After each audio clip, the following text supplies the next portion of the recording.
A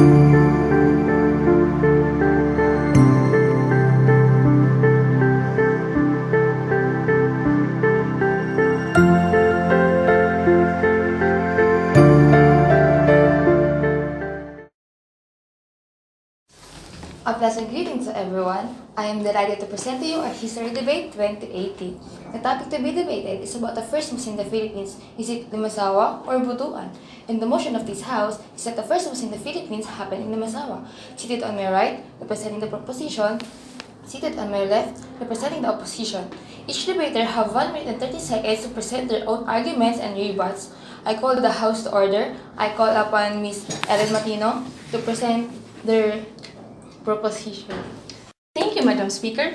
Our team would like to specify first the definition of Mass. It is known as a practice among Christian people to honor and worship their God.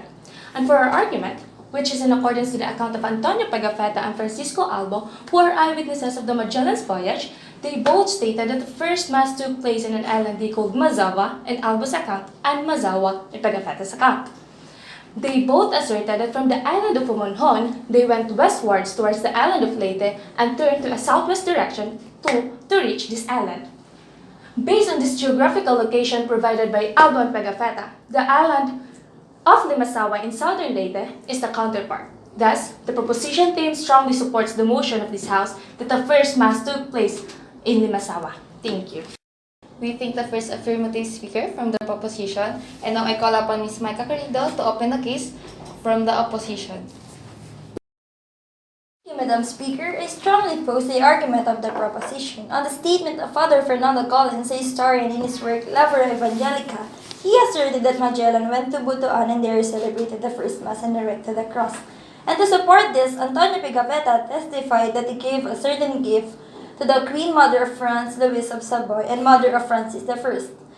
Gian Battista Ramusio mentioned that a copy of Pigafetta's account was given to Louis of Savoy, whereas this manuscript was translated to French by Jacques Fabres and imprinted by Simon de Collins.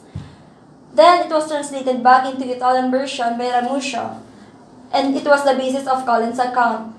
Thus, on the other way around, Collins' account was considered reliable, and there was a monument erected during 1872 to commemorate the first Mass in Butuan on April 8, 1521. For the reason, we claim that the first Mass happened in Butuan. Thank you. We thank the first speaker from the opposition and call upon Ms. Luis Gamboa to continue the case from the proposition. Thank you, Madam Speaker. I disagree with the claims of the opposition. Ramusio's version of Pigafetta's manuscripts are not reliable. The transmission of text from Pigafetta to Louis of Savoy to Simon de Collin is without documentary support. Pigafetta himself didn't mention that he gave a copy of his manuscript to Louis of Savoy, but simply a gift of a certain thing. Our claims from the first argumentative speaker was based on the original Ambrosian text of Pigafetta, and I would like to point out, based on Father Collins' account, Magellan and his men went to Cebu on April 7, 1521. But in the monument's inscription, the first Mass was held on April 8, 1521 on Butuan. How is it possible to go back to Butuan from Cebu in just one day, wherein Butuan is 236 kilometers away from Cebu? And the ships of Magellan that time are not fast enough. And to add to our argument, on the same day of the Mass, a cross was erected on the summit of a mountain. And according to Francisco Albo, on the summit of a mountain, you can see 3 islands from west and southwest, wherein Butuan can be seen on the northern direction. Based on topographical details given by Albo and Pigafetta, it describes the present Limasawa. Thank you. We thank the second speaker from the proposition, and now I call upon Ms. Diane Jose to continue the case from the opposition. Thank you, Madam Speaker. I disagree with the argument presented by the second proposition speaker. I claim that this Mazawa is in Butuan, and as a proof, in Historia de Mindanao, Iho law written by Francisco Combres, who worked as a missionary in the Philippines, state that Magellan went to Butuan because they heard the king there was more powerful, and they wanted to meet him. It was said that their expectations were satisfied by the king, and there they planted a cross on a hill in a solemn ceremony as a sign future alliance. In Francisco Collins' work, the first Mass occurred the same day they planted the cross. For that reason, we believe that the first Mass occurred in Butuan. Thank you. We We take the second speaker from the opposition, and now I call upon Mr. Carcento to conclude the case from the proposition. Thank you, Madam Speaker. I object to the statement of the second opposed speaker. Magellan didn't go to Butuan to meet the king there. According to Pigafetta and Albo, while in the island of Mazawa, they met two chieftains. One is the chieftain of Mazawa and one is the chieftain of Butuan, who was said to be visiting the island.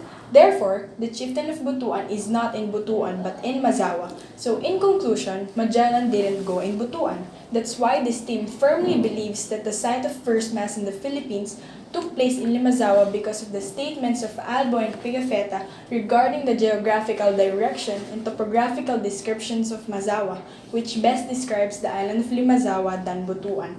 And to strengthen our claims, Pigafetta's and Albo's accounts are considered as first-hand accounts. Pigafetta's work is the most detailed and reliable source of information regarding Magellan's voyage, while the claim of the opposition team are based from second-hand accounts. Thank you.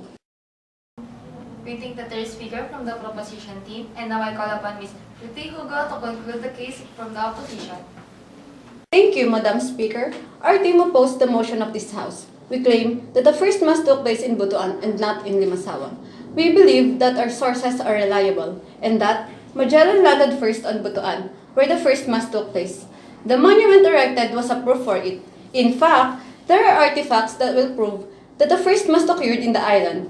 Those are present sa Balanghay in Butuan, which they believe that it was used for transportation during Magellan's visit.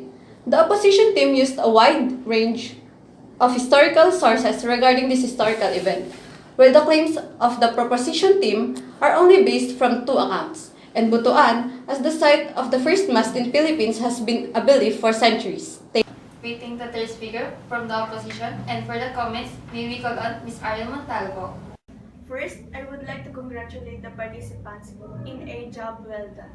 Both teams did their best to provide arguments and rebuts. And based on the thorough judgment, I firmly stand on the side of proposition. Although the evidence they presented are based only on two accounts. Those accounts were proven as primary source. The corroboration of information and statements on those two were present. While evidence presented by opposition team, it was mostly based on the second-hand accounts. Even though it was used and supported by other historians, the statements were inconsistent and do not corroborate with others. But I would like to clarify that the motion in this debate is not a way to downgrade the cultural or historical importance of Butuan. Butuan shows a lot of importance during prehistoric period, and it should be considered as a treasure for Philippine history. Thank you. Thank you, Ms. Ariel, and thank you everyone for watching this debate. This House is now adjourned.